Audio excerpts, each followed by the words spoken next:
Hello, I'm going to start off today with a question, and the question is our meditation work or is it play? Do we think of it as a work activity or a leisure activity? What's our experience like? What's our attitude to our meditation?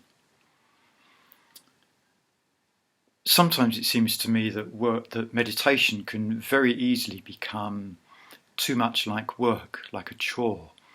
Another thing to do, something else that we have to put on our to-do list. And then it becomes difficult. We've got this big long list of things we've got to do, all the jobs we've got to do today, and then we put meditation in there as well. Well, it depends how efficient you are, I suppose, at getting through your to-do list as to whether you will actually get to meditation. Or maybe that will never be the priority if you put it on a list. Maybe other things will always come up to the top of the list because there's something about them that seems to be more important. So we can consider now our actual experience of meditation when we do get to do it, when we do prioritise it enough, when we're actually sitting on the cushion. What is our experience of meditation like? Is it something which seems to be hard work? We're always having to make this great big effort, trying to push away our thoughts, trying to control our thoughts, trying to control our mind, trying to bring about what we think is going to be a positive experience, a concentrated experience, or a blissful experience even. An experience which brings about calm and tranquility, positivity, metta, kindness. All these things can become things that we strive for if we approach it in too much of a workmanlike way, I think. We also need to look into meditation or to learn to experience meditation as play or as leisure in a kind of way. I don't mean entertainment, but I do mean something which is relaxing and pleasurable, not something which is a constant striving. If we approach meditation just from the point of view, oh, it's another thing to do, then we kind of apply our work attitude to our meditation. Okay, we've got a day's work to do, we've got all the household jobs to do, we've got the kids to look after, and then there's meditation as well. It all just becomes part of busyness. So how can we counteract that? Well, for a start, I wouldn't put meditation on the to-do list. But we do at the same time have to remember to do it. We do have to remember to get our backside on the cushion or on the seat and get on with it in some way, whether it's work or play. And of course, work in the sense of energy or effort is something which is required in meditation. Energy or effort is one of the 5 spiritual faculties. Energy is one of the perfections of a bodhisattva. And energy is also one of the 7 awakening factors.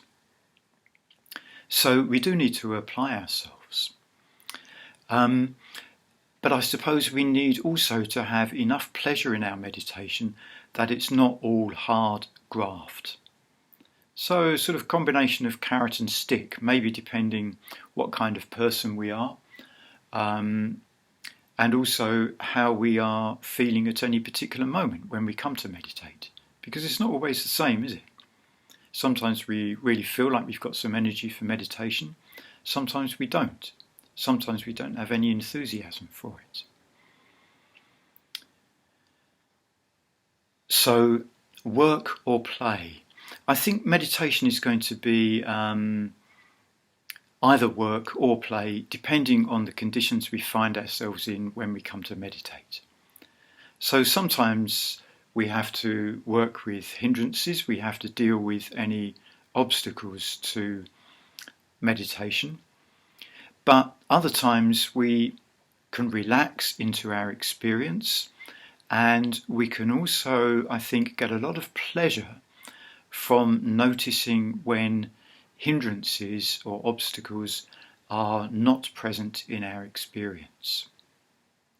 There's that feeling of, what a relief. I'm not actually craving anything at the moment. There's nothing that I particularly want at the moment. There's this feeling of contentment, maybe even of richness in our experience. So we need to, it's good to recognize those experiences and to appreciate those as playtime or leisure time.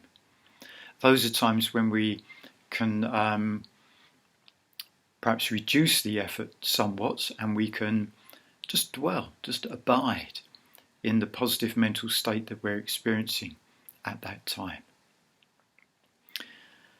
I think we can easily get the idea that we should meditate, we should be developing positive mental states, we should be more concentrated, we should be content, whatever else it might be.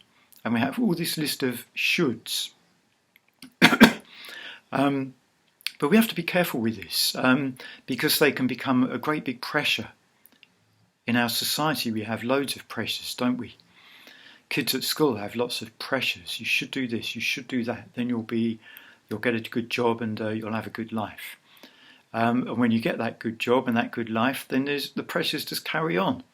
You should meet this deadline, you should work like this, you should work effectively, efficiently. So we've got to be very careful about the word should. I sometimes need to remind myself that I'm a Buddhist, not a shouldist, because I've suffered from a certain amount of shouldism in the past. Well, sometimes still in the present as well. It's ongoing work, really.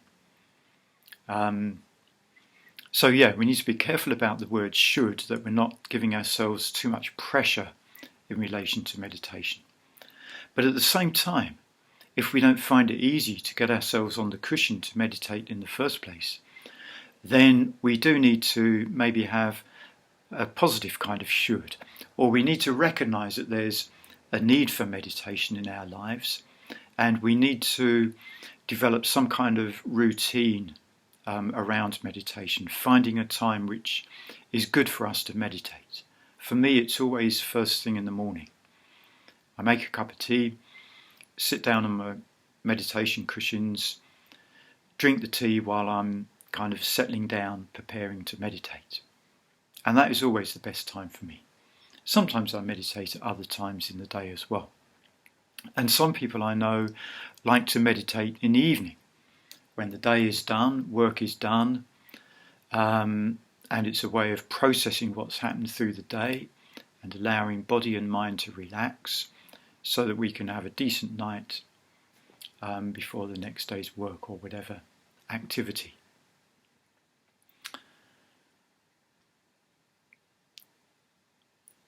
So when we do any kind of meditation, we're getting in touch with our direct experience, whether it's our bodily experience or on a feeling level, or the condition of our mind, what sort of mental state we're in.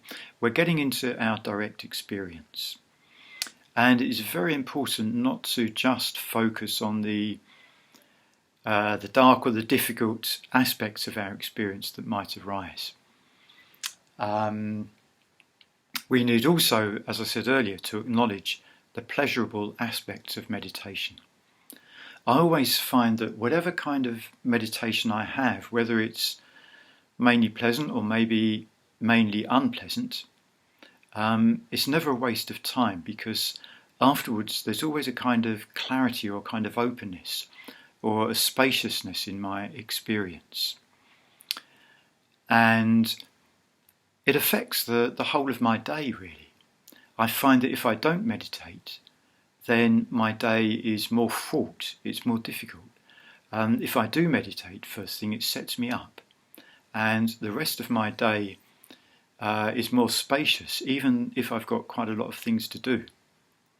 In fact, actually, meditation in the morning for me often increases my capacity for what I can do during the day. So just have a look next time you meditate. Just try and notice if there's too much of the work attitude getting in there, or whether there are pleasurable or playful aspects to the experience as well. And at times I think we'll find that meditation is of necessity a workplace, because we have to work with what arises. But other times meditation or the mind is just like a playground.